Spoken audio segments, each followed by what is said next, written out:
Welcome to HSBC Global Viewpoint, the podcast series that brings together business leaders and industry experts to explore the latest global insights, trends, and opportunities.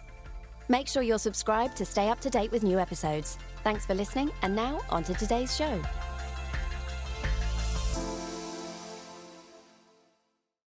This is a podcast from HSBC Global Research, available on Apple Podcasts and Spotify. However you're listening, analyst certifications, disclosures, and disclaimers must be viewed on the link attached to your media player.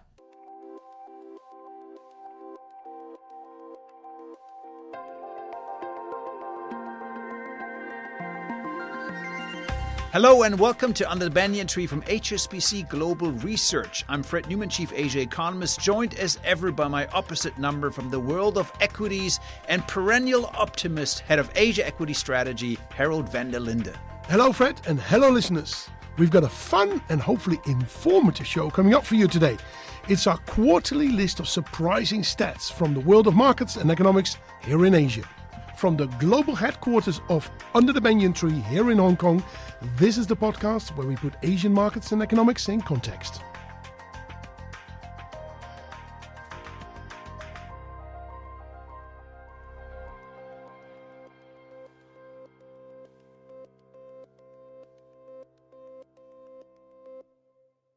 So Harold, first stat, I absolutely love that. I'm addicted coffee drinker, me so too. that just Yes. jumped right at me. Yeah.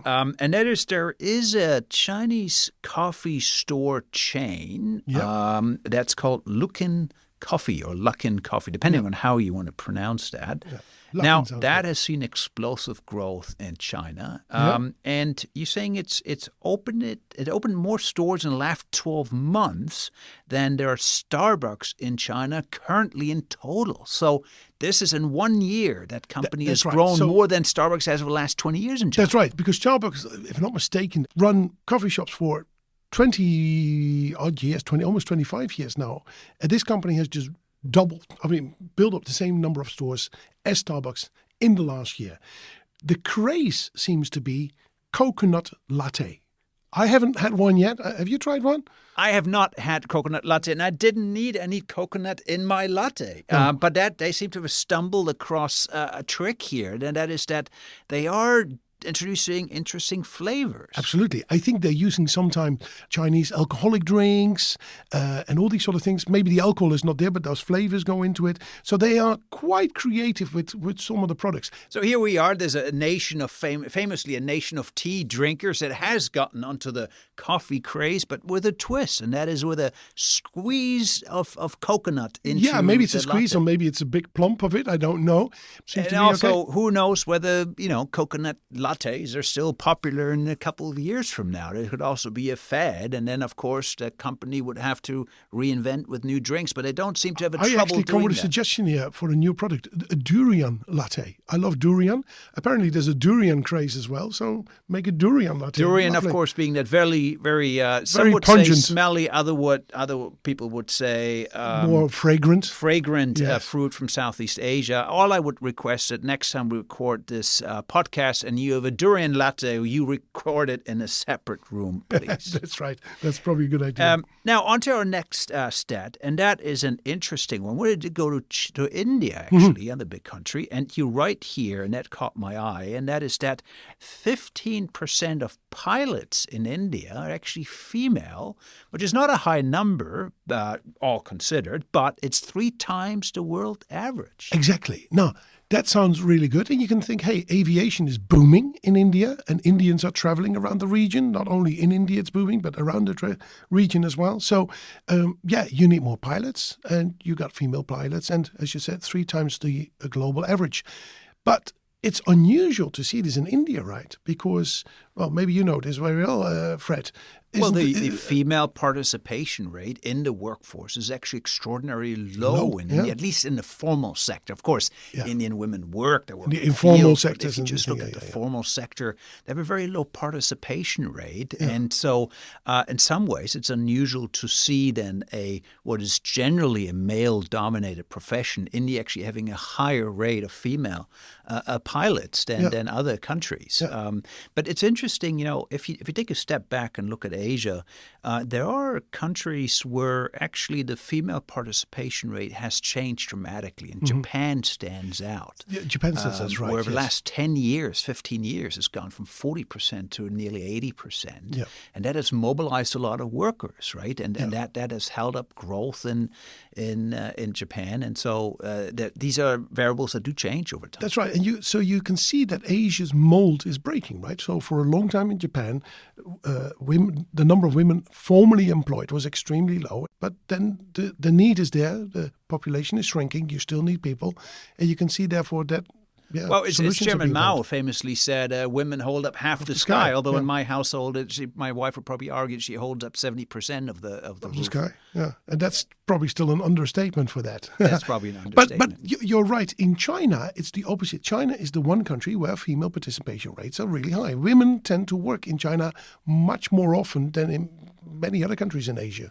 Yeah, and that's why China has had a much bigger mobilization of the labor force, and that obviously benefited its growth since the reopening of the Chinese economy in the early 1980s. You didn't just have men who were looking for jobs and working. The female population was as well in the formal sector, and that kind of drove growth, the availability of workers. Yeah, and this is maybe, therefore, if we see that the mold changes in Japan and in China it has worked, then maybe this is a first statistic whereby we see that women can be employed more often in India, and that would be an additional growth driver for that country if that were to happen. And in India, it all started with the pilots. Now, another statistic here, and that is chips are, of course, everything. Mainland China is a huge importer of chips, semiconductors. We're not talking about the potatoes. Talking about we're talking about semiconductors, the computer chips, and they import more than they do oil. They're a huge import of oil, world's largest import of oil. But you're saying they actually import more semiconductors even than they do oil. Now, there's two stories to this, I guess. First of all, they import a lot of semiconductors, and that shows you that in the very high-end tech, they are still reliant on getting these products from outside of China. They've, of course, been trying to build up their own semiconductor industry over the last 25 years, and that has worked to a certain extent, but not to the extent that they are self-sufficient yet. And I presume that is a sort of thing that they would like to change over the next couple of years. On the other hand, it also tells you that they don't import maybe as much oil. I mean, China has gone full out on hydro, nuclear, wind, solar. We have plenty of supply in most of these industries, and electric vehicles. So your actual fuel bill as a country, given that you actually can source some of the energy domestically and you can use that in your cars, is therefore lower than it would be in many other countries, right? Yeah, but there are a couple of interesting trends, I think, here as well. One is that China is obviously massively investing in semiconductor capacity more at the lower end. And there's so much investment coming through that probably China will also become a huge exporter of semiconductors in years to come, maybe more of the lower end. But there's so much capacity coming on stream that, yes, it's a big importer, but it also will be a big exporter as well in years to come. Well, this is probably a good point to take a quick break. And when we come back, we want to look at Koreans and where they stuff their money, not under the mattress, but in certain markets. And we'll take a closer look at that. Excellent.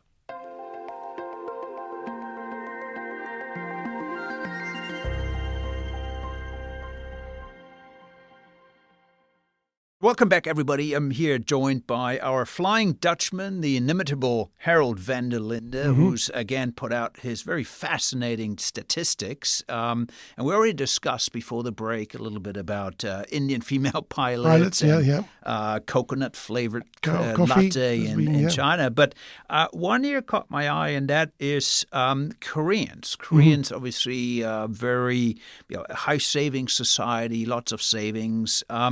And they're increasingly investing overseas, of course, buying foreign assets. And you're saying here that their weight in global equities in their portfolios has actually grown 5 times since 2019. So there is a veritable equity investment surge by Korean households buying global equities. Absolutely. They have increased their exposure to global equities, mostly US, I suspect this is, 5 times since 2019. Now, we know that the Koreans during the COVID years, they were very actively trading in their own market, but after COVID, that really got stuck and reduced. And therefore, they must have gone to buy US or European global equities at least. So that's one trend we see. What we also see in some markets, Korea, but in Taiwan, for example, this is a big trend as well. People don't buy stocks, they buy ETFs. So they just buy some large ETF here and there, and that's their exposure. And why? How do you explain why is Koreans especially eager to buy global equities? Why are not Indians or Vietnamese or Singaporeans? First of all, you have sometimes capital controls to a certain extent. China has got strong capital controls, but actually in India, for example, there's a limit on how much money you can bring out as a retail investor out of India. So there are to a certain extent some controls onto that. Secondly, we see that there tends to be a trend whereby first, if people start to buy equities, we see this, for example, in Indonesia now, in Thailand, they first start with their own local market. Those are the companies they're most acquainted to. They see them every day. So it seems that that's where the confidence is. And then they go regional or global. And probably what helped is that the US market has simply performed extremely well. Yeah, and it sucked in more money. And of course, Korea is a very tech-savvy society. US tech names have done very well. You know, probably there's an affinity there, if you will, as well. One point I would add here, it's interesting. You're talking about Korean households buying global equities. That's a capital outflow out of Korea, and that means there's demand for dollars in Korea, and the currency therefore weakens. And what we've seen actually in recent weeks is that the National Pension Fund is actually reversing this, is buying Korean assets, selling foreign assets to offset some of that drain on the currency. So it's interesting, yes, Korean households are moving abroad, but the pension system is slightly tilting back at the moment to kind of offset that. So there's interesting counterflows. Because for a household, of course, they have money in the pension fund as well. So net, their full exposure to global equities might therefore not be as high as they think it is. Yes, that's right. Yeah. So this is, of course, a disclaimer with Herald Statistics. You always need to have an economist who cross-checks them. These things, make sure that it actually is right. Look, another fascinating statistic, and really you have a knack for finding those interesting twists in data. And this is going back to China, the land of superlatives and coconut lattes. And coconut lattes as well. Now, EV batteries. There's a maker of EV batteries called CATL. Correct. And that is probably the largest global auto battery maker for electric vehicles. Correct. And that CATL can produce one battery cell every second and one battery pack every 2.5 minutes. So imagine the number of batteries that this particular company makes, either packs or whatever, they continues to roll and off. This is 24 hours. This is 24/7, I would imagine. This is not just during 10 to 4 and Monday afternoons. No. This is around the clock. Exactly. And these batteries, of course, to a large extent go into electric vehicles. And in China, 50% of the cars now being sold are electric vehicles. And that's growing rapidly. In a couple of years' time, there will hardly be any combustible engine car being sold anymore in China.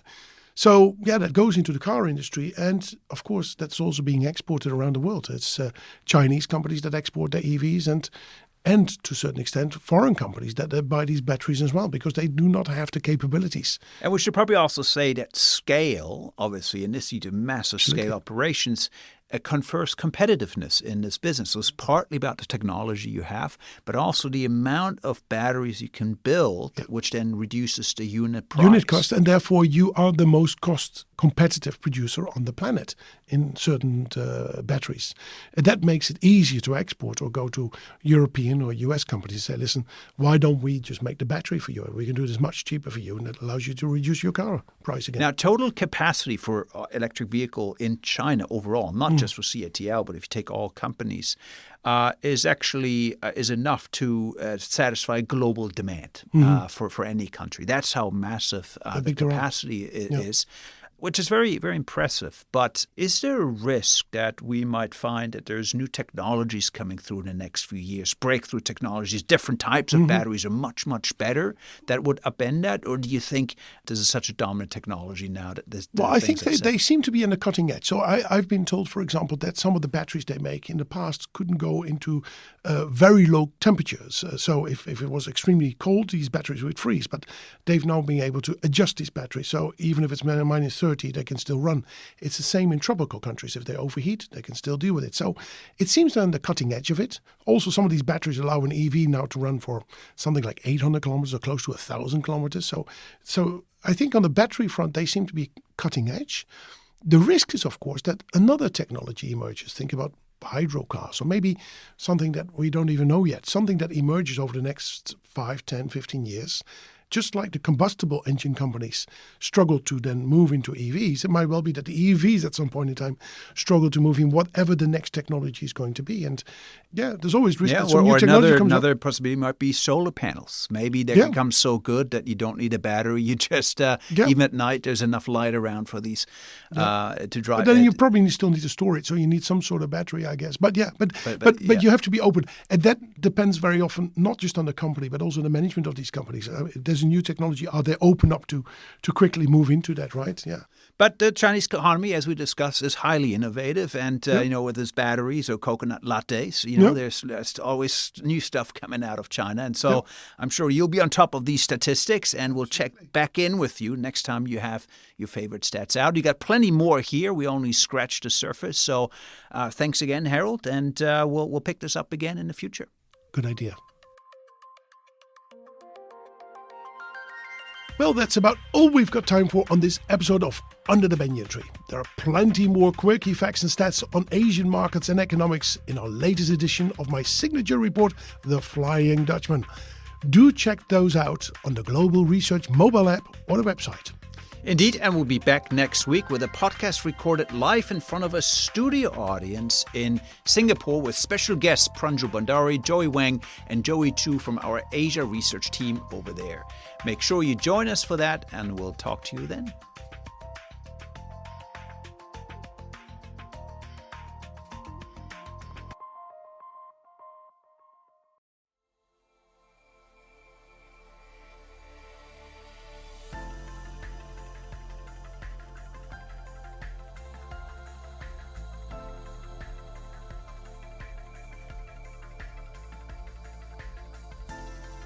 Thank you for joining us at HSBC Global Viewpoint.